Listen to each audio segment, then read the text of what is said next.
یہ بہت بڑا اعزاز ہے کہ ہجرت کے بعد رسول پاک صلی اللہ علیہ وسلم کو اپنی بیٹی حضرت فاطمہ الزہرا کے عقد کی فکر تھی. بہت سے لوگوں نے پیشکش کی تو حضور خاموش رہے. اب کیا ہوا؟ حضرت ابوبکر صدیق، حضرت عمر فاروق، حضرت سعد بن معاذ، ان تینوں نے حضرت علی سے کہا اے علی آپ کیوں نہیں رشتے کی پیشکش کرتے حضور کی بارگاہ میں؟ تو آپ نے کہا کہ آپ نے میرے دل کی بات کر دی، لیکن میں غریب ہوں اور میں یہ پیشکش کرتے ہوئے جھجکتا ہوں، حضور کی بارگاہ میں عرض کرتے ہوئے مجھے شرم آتی ہے. انہوں نے کہا نہیں آپ عرض کریں، اور ہم بھی باہر کھڑے، اگر ہماری ضرورت پیش آئی تو ہمیں بھی بلا لیں. تو مشورہ دینے والا کون ہے؟ حضرت ابوبکر صدیق، حضرت عمر فاروق، حضرت سعد بن معاذ.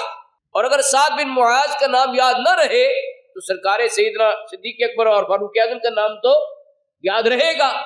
اور یہ کس کتاب میں لکھا ہے؟ اہل سنت کی کتابوں میں تو لکھا ہی ہے، ان کی کتابوں میں بھی لکھا ہے.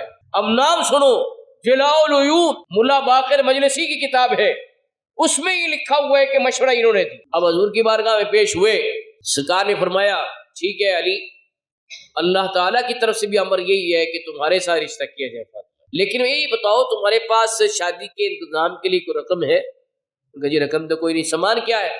کہا جی ایک گھوڑا ہے، ایک تلوار ہے اور ایک زرہ ہے. کہا سواری اور تلوار کی ضرورت ہو رہے گی، زرہ پہ. اب باہر نکلے تو یہ حضرات باہر کھڑے تھے، ان کو بتایا کہ حضور نے قبول فرما لیا ہے. تو انہوں نے حضرت علی کو بھی مبارکباد دی اور ایک دوسرے کو بھی مبارک دی. اب یہ ان کی کتاب قرب الاسناد میں لکھا ہوا ہے کہ مبارکبادیں دی، خوش ہوئے. خوش کون ہوتا ہے؟ جو دوست ہوتا ہے، جو محبت والا ہوتا ہے، وہ خوش ہوتا ہے. آگے چلے، زرہ بیچنے نکلے. کیا بیچنے نکلے؟ زرہ بیچنے نکلے. اب یہ بات ان کی کتاب کشف الغمہ فی معرفت الائمہ صفحہ 345 پہ لکھی کہ زرہ. حضرت عثمان نے پوچھا کہاں جا رہے ہیں؟ کہا یہ زرہ فروخت کرنے جا رہا ہوں تاکہ میں اس سے رقم لوں اور شادی کا بندوبست کروں. ان کا کتنے پیسے؟ 400 درہم. انہوں نے 400 درہم نکال کے دی، یہ لو زرہ مجھے دے. زرہ لے لی. اب مسکرا کے کہا علی قیمت میں نے ادا کر دی ہے؟ کہا ہاں جی. زرہ میری ہو گئی ہے؟ کہا ہاں جی. کہا وہ میری ہو گئی ہے، اب میں توبۃ آپ کو دیتا ہوں. زرہ سمجھتے ہیں؟ زرہ کہتے ہیں جو لوہے کا لباس پہنا جاتا ہے اس کو زرہ کہتے ہیں. تو اس کا مطلب ہے کہ وہ رقم آئی تو حضور نے صحابہ کرام کی ڈیوٹی لگائی، اتنے پیسے اس کو، اتنے پیسے اس کو، یہ لو اور سامان لے کے آؤ. اور حضرت ابوبکر صدیق کو بھی ڈیوٹی لگائی کہ آپ ان کے ساتھ جاؤ اور جس سامان کی ضرورت ہو وہ آپ خریدو. تو شادی کا بندوبست تو صحابہ کرام کر رہے ہیں. یہ بھی جلاء العیون میں لکھی ہوئی ہے کہ زرہ خریدی اور اس کی رقم بھی دی اور زرہ بھی واپس کر دی حضرت عثمان غنی رضی اللہ تعالی عنہ. پھر دیکھیں 4 یاروں سے محبت.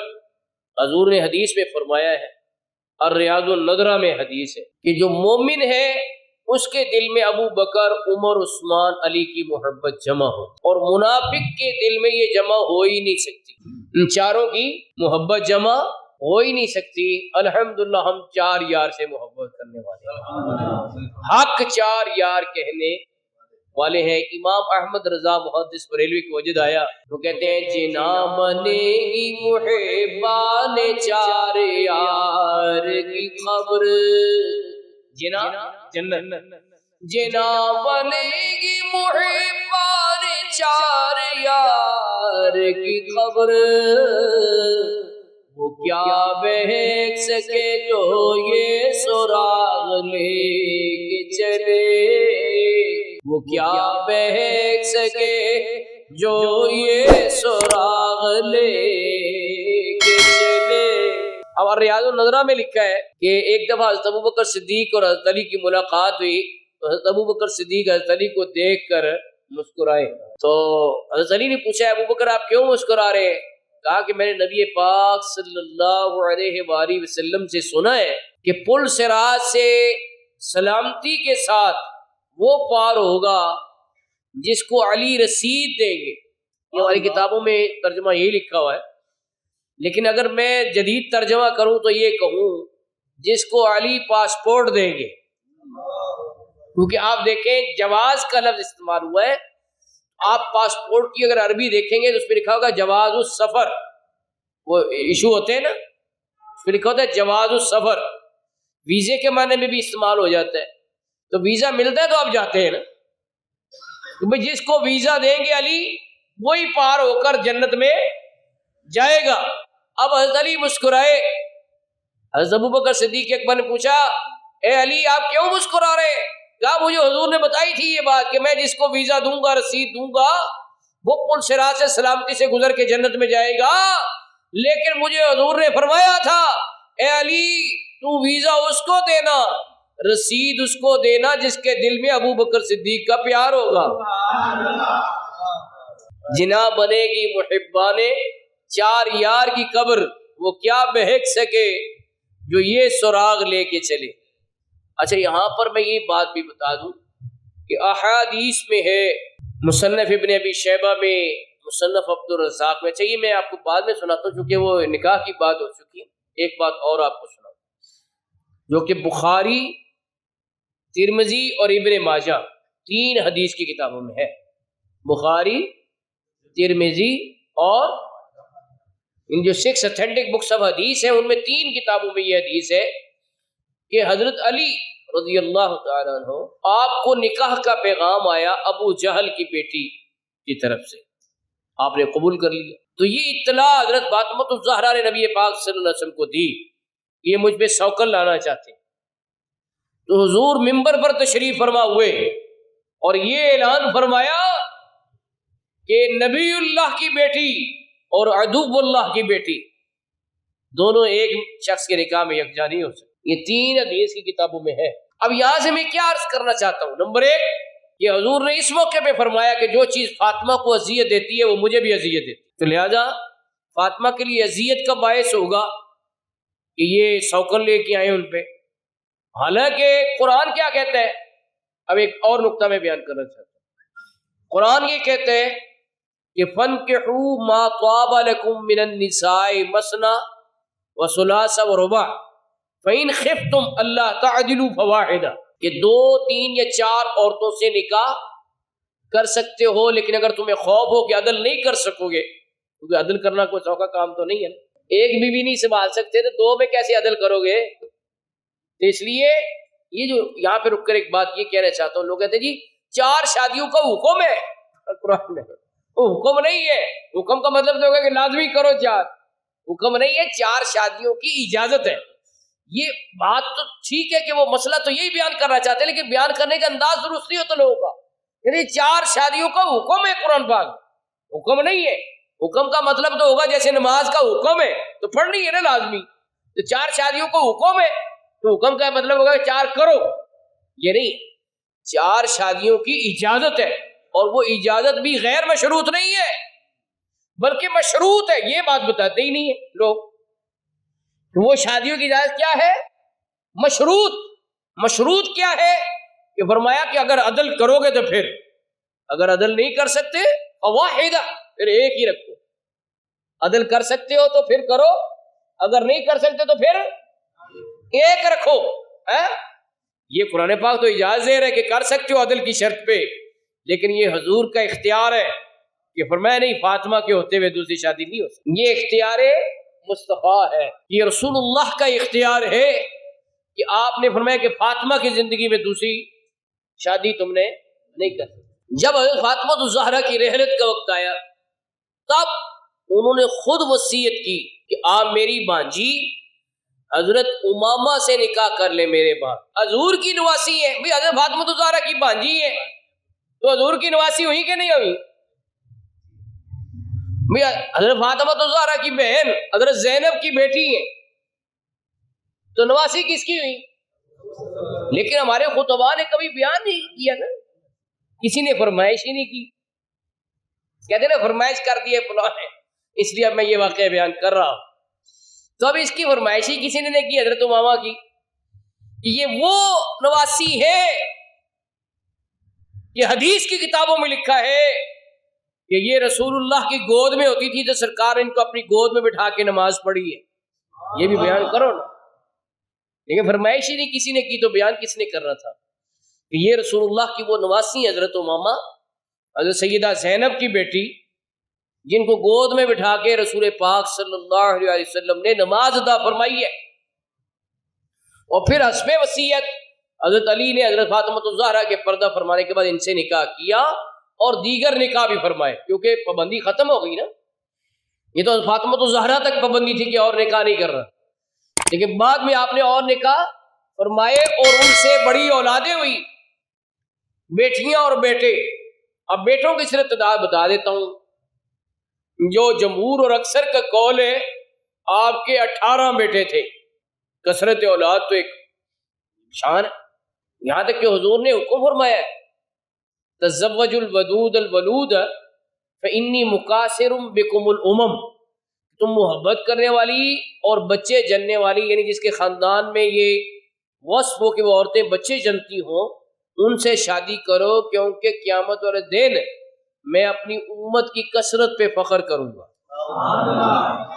تو حضرت علی کے 18 بیٹے، میں دیکھ رہا کچھ لوگ ہنسنے لگے، تو یہ کوئی بری بات تو نہیں ہے، یہ تو ایک اعزاز ہے کہ 18 بیٹے، اللہ اکبر۔ لیکن حضرت فاطمہ الزہرا کے بطن سے 3 ہی تھے، حضرت حسین، سب سے پہلے حضرت امام حسن، پھر حضرت امام حسین، اور پھر حضرت محسن جو کہ بچپن میں ہی فوت ہو گئے تھے۔ بیٹیاں جو تھیں حضرت رقیہ، حضرت زینب، حضرت ام کلثوم۔ رقیہ جو ہیں وہ بچپن میں فوت ہو گئی، حضرت زینب اور حضرت ام کلثوم نے لمبی عمر پائی، صاحب اولاد۔ اچھا دیکھو، حضرت فاطمہ الزہرا کی اپنی بہنوں سے محبت کہ بیٹیوں کے نام اپنی بہنوں کے نام پر رکھے، اور پھر بہنوں کی بچیوں سے بھی اس قدر ان کا خیال ہے کہ وصیت کی کہ میری بڑی بہن کی جو بیٹی ہے امامہ، تو میرے بعد آپ نے ان سے نکاح کرنا ہے، ٹھیک ہے نا؟ یہ بات یاد رکھیں۔ 18 بیٹے ہوئے، ان کے نام آپ نے سنے ہوں گے، کچھ نام تو میں نے بتا دیے، کوئی نام آپ بتا دیں۔ 18 بیٹے ہوئے، ان کے نام بتانے میں حکمت یہ ہے کہ ان میں سے ایک بیٹے کا نام ابو بکر ہے۔ کیا نام ہے؟ اب اس میں بات کیا عرض کرنا چاہتا ہوں کہ کن کے نام پر بندہ نام رکھتا ہے؟ جن سے پیار ہوتا ہے، جن سے نفرت ہو، کیا ان کے نام پر نام رکھتے؟ کوئی یزید نام رکھے گا؟ کیوں نہیں یار، یہ تو امام علی مقام کا مخالف تھا۔ لیکن حضرت امام علی رضی اللہ تعالی عنہ نے اپنے بچوں کے نام خلفائے ثلاثہ کے نام پر رکھ کر یہ اعلان فرما دیا کہ دیکھو مجھے خلفائے ثلاثہ سے کتنی محبت ہے۔ لوگ اپنی روٹیاں سیدھی کرنے کے لیے من گھڑت داستانیں مشہور کر دیں گے کہ جی حضرت علی میں اور خلفائے راشدین میں اختلاف تھا، کہا نہیں، میں نے اپنے بچوں کے نام رکھ کر بتا دیا کہ مجھے ان سے کتنا پیار ہے۔ ایک بیٹے کا نام کیا ہے؟ 2 بیٹے ایسے ہیں جن کے نام ہے عمر۔ اب فرق کے لیے کر دیا، ایک عمر اکبر، ایک عمر اصغر، یہ بڑا اور چھوٹا، یہ 2 ہو گئے۔ اور 2 بیٹوں کے نام ہے عثمان۔ کیا نام ہے؟ فرق کے لیے کر دیا عثمان اکبر اور عثمان اصغر۔ یہ ہماری سیرت کی کتابوں میں لکھا ہوا ہے، آپ نے یاد کر لینا ہے اس بات۔ ایک کا نام کیا ہے؟ ابو بکر، 2 کے نام کیا ہے؟ عمر، اور 2 کے نام کیا ہے؟ اب حوالہ کیا ہوگا؟ اس کا نام ہے انسائکلوپیڈیا آف اسلام۔ شائع کس نے کی ہے؟ یہ پنجاب یونیورسٹی سے انسائکلوپیڈیا آف اسلام چھپا ہے۔ کتنی جلدوں میں؟ 22 جلدوں، اور کئی لوگوں نے مل کے لکھا ہے، وہ نام لکھے میں یہاں شروع میں جمیع اللہ فائز صاحب دیکھیں گے، یہ دیکھو کتنے نام ہے لکھنے والوں کو، ادارہ تحریر۔ لیکن قربان جاؤ اعلیٰ حضرت امام اہل سنت مولانا شاہ احمد رضا رحمۃ اللہ علیہ، جن کا فتاوی رضویہ کتنی جلدوں میں ہے؟ 30 جلدیں، اور اگر فرشتے ملا لیں تو 33 جلدیں۔ 33 جلدوں میں ایک شخص نے تنہا لکھ دیا، اور یہ پنجاب یونیورسٹی شائع۔ یہ دیکھو پہلے نمبر پہ آ رہا ہے یہاں پہ عثمان الاکبر، ابو بکر، یہ دیکھیں، ہاں صفحہ نمبر 19 اور جلد نمبر 14، عثمان الاکبر، اس کے بعد ابو بکر، عمر الاصغر، عثمان الاصغر، عمر اصغر، عمر اکبر، عثمان اصغر، عثمان اکبر، اور ابو بکر۔ تو مقصد میرا یہ تھا کہ اب آپ کے پاس حوالہ بھی ہوگا اور اس سے کیا ہوگا کہ ان لوگوں کی روزی روٹی بند ہو جائے گی جو کہہ رہے تھے کہ ان میں بڑا اختلاف تھا، بڑا جھگڑا تھا۔ تو ہم نے ایک سادہ سی عام فہم سب کو سمجھ آنے والی دلیل دی کہ نام اپنے بچوں کے، اپنے جگر کے ٹکڑوں کے نام دشمنوں کے نام پر، مخالفوں کے نام پر، جن سے پیار ہوتا ہے، جن سے محبت ہوتی ہے، جن سے الفت ہوتی ہے، ان کے نام پر نام رکھے جاتے ہیں۔ اچھا پھر دیکھیں حضرت علی المرتضیٰ نے تینوں خلفاء کی بیعت کی ہے، ان کے پیچھے نمازیں پڑھی ہیں، اوپر سے پڑھی تھی۔ تم نے ان کا دل چیر کے دیکھا ہے؟ تمہیں انہوں نے آگے بتایا کہ میں نے اوپر سے پڑھی؟ اور جن کی ایک نماز کی خاطر ڈوبا سورج پلٹا اور وہ بھی قضا نہیں ہوئی، تو ان کی اتنے سالوں کی نمازیں بیکار گئی کہ اوپر سے پڑھی ہیں، اندر سے نہیں پڑھی۔ بیوقوف کہیں کہ کیسی کیسی دور کی کوڑیاں لے کے آتے ہیں امت کو ڈیوائیڈ کرنے کے لیے۔ ہم نے امت کو جوڑنے والی بات کی تاکہ جو من گھڑت داستانیں تفریق اور انتشار کی پھیلاتے ہیں ان کا کاروبار ٹھنڈا پڑ جائے۔ اس کے لیے ہم نے یہ آپ کے سامنے پنجاب یونیورسٹی کے شائع کردہ انسائکلوپیڈیا آف اسلام، جس کو اردو میں نام ہے اردو دائرہ معارف اسلامیہ، اس کی جلد نمبر 14 اور صفحہ نمبر 19 کے حوالے سے بتایا ایک بیٹے کا نام کیا تھا؟ ابو بکر، دو بیٹوں کا نام کیا تھا؟ عمر، اور دو بیٹوں کا نام کیا تھا؟ عثمان۔ یعنی اتنی محبت ہے کہ ایک دفعہ نام رکھ کے رجے ہی نہیں، شہری کا دوسرے کا بھی نام رکھنا ہے جی۔ اللہ اکبر، کیسی فراست ہے حضرت علی المرتضیٰ شیر خدا رضی اللہ تعالیٰ کی۔ حضرات میں کیا بیان کروں، کیا چھوڑوں، لیکن یہ پاک ہستیوں کا ذکر آج ہم پہلی طاق رات میں کر رہے ہیں تاکہ شب قدر کی بہاریں بھی نصیب ہو جائے اور ان کے ذکر کا فیض ہمیں حاصل ہو جائے۔ تو ایک نقطہ میں اور بھی بتانا چاہتا ہوں کہ ہستیوں کا ذکر کرنا کیوں ضروری ہے۔ اس کا جواب یہ ہے کہ حدیث پاک میں من لم یشکر الناس لم یشکر اللہ، جو محسن کا شکر گزار نہیں وہ اپنے رب کا بھی شکر گزار نہیں ہے۔ تو ان محسنوں کا شکر ادا کرنا چاہیے۔ کیسے؟ ان کے محاسن، ان کے فضائل بیان کر کے نئی نسل کو سمجھا کے کہ بھئی یہ ہستیاں ہیں جنہوں نے اسلام کی اتنی خدمت کی ہے، یہ بتانا اور سمجھانا مقصود ہے۔ اچھا ایک اور بات بھی میں عرض کرنا چاہوں گا، اگر تھوڑا سا غور آپ کریں گے تو بات کو فالو کریں گے۔ وہ بات یہ ہے لَإِن شَكَرْتُمْ لَأَزِيدَنَّكُمْ، قرآن کریم میں آتا ہے اگر تم میرا شکریہ ادا کرو گے میں تمہیں اور زیادہ دوں گا۔ تو یہ حضرات اللہ کی نعمتیں، ہم ان کا شکریہ ادا کریں گے تو اللہ تعالیٰ ان کے نقش قدم پہ چلنے والی اور ہستیاں میں دے گا جو ان کی پیروکار ہوں۔ اب ہم نے ذکر نہیں کیا ان ہستیوں کا جیسے کرنا چاہیے تھا۔ میں کالج میں پڑھاتا ہوں نا، جب شخصیات اسلام کا، خلفائے راشدین کا ذکر آتا ہے تو پہلے اسٹوڈنٹ سے پوچھتا ہوں کہ بتائیں آپ پہلے سے کیا جانتے ہیں، تاکہ پھر مجھ سے آگے سے شروع کریں۔ یقین کریں کہ بالکل سادی سی باتیں، جی بس یہ کہیں گے صحابی رسول تھے، بس حضرت علی کی تذکرے میں کہہ دیں کہ داماد رسول، بس اس سے آگے ان کی کیا خدمات ہیں، کیا ان کی شانیں ہیں، کیا ان کے مقام ہے، رتبے ہیں، اس سے لوگ آگاہ نہیں ہوتے۔ پڑھے لکھوں کا حال یہ ہے تو جو پڑھنے ہی نہیں آئے ان کا حال کیا ہوگا۔ تو میں اس سے یہ نتیجہ نکالتا ہوں کہ ہم نے یہ شکریہ ادا نہیں کیا ان کا، تو اللہ نے دیکھا کہ میرے ان نعمتوں کا انہوں نے شکریہ ادا نہیں کیا تو میں ان کو اور نہیں دوں گا۔ تو اب کوئی مجاہد ہی نہیں آتا۔ اب غزہ میں لوگ مدد کے لیے پکار رہے، کوئی مجاہد نہیں پہنچا پورے 57 اسلامی ملکوں سے، مگر نہ محمد بن قاسم آیا تھا، نہ ایک عورت پکاری تھی کہ حجاج ہماری مدد کو پہنچو سندھ سے۔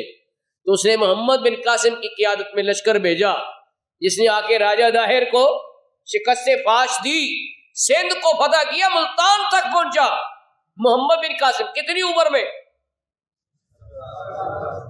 ہاں جی، ہاں ویری گڈ بھائی، ایس منڈے کو پتہ ہے، 17 سال کی عمر میں۔ ہمارے لڑکے 17 سال کی عمر میں تو اکیلے ملتان نہ جا سکے، بس پہ بیٹھ گئے، ڈرے اتنا۔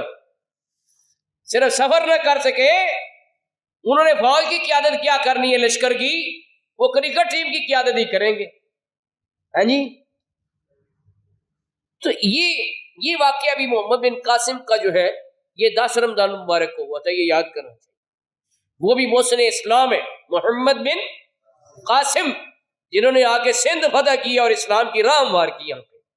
تو آج چونکہ ان ہستیوں کا ذکر ہم نے نہیں کیا، ان کو فراموش کر دیا، تو اس کا نتیجہ یہ نکلا کہ اب غزہ میں عورتیں پکار رہی ہیں، بچے پکار رہے کہ مسلمانوں کہاں ہو، اپنے بھائیوں کو کیوں چھوڑ دیا؟ تو بھائی جو ہے وہ سوئے ہوئے ہیں یا کیا کر رہے ہیں، مست ہوئے ہیں کرکٹ میچ میں، یا کیا کر رہے ہیں عرب میں. ان کو ایک نئی بیماری پڑ گئی عربیوں کو، وہ میوزیکل کنسرٹ کر رہے ہیں، جشن منا رہے ہیں. ہیں جی. وہ یار اور کچھ نہیں کر سکتے، جشن ہی نہ مناتے کہ جشن منا کے تم ان کے زخموں پہ نمک چھڑک رہے ہو کہ ہمیں تمہاری پرواہ ہی کوئی نہیں، ہم تو میوزیکل کنسرٹ کر رہے ہیں اور ہالی ووڈ سے گلوکار منگا رہے ہیں، ایکٹر منگا رہے ہیں. عرب میں یہ ہوا ہے؟ ہمارے لوگوں کو تو پتہ ہی نہیں نا کہ کیا ہو رہا ہے. تو یہ ہوا ہے. کیا جواب دیں گے قیامت والے دن کہ جب غزہ میں ہزاروں بچے، ہزاروں عورتیں، ہزاروں جوان قتل ہو رہے تھے، اس وقت عرب کے لوگ جشن منا رہے تھے اور میوزیکل کنسرٹ کر رہے تھے. کتنی افسوس کی بات ہے.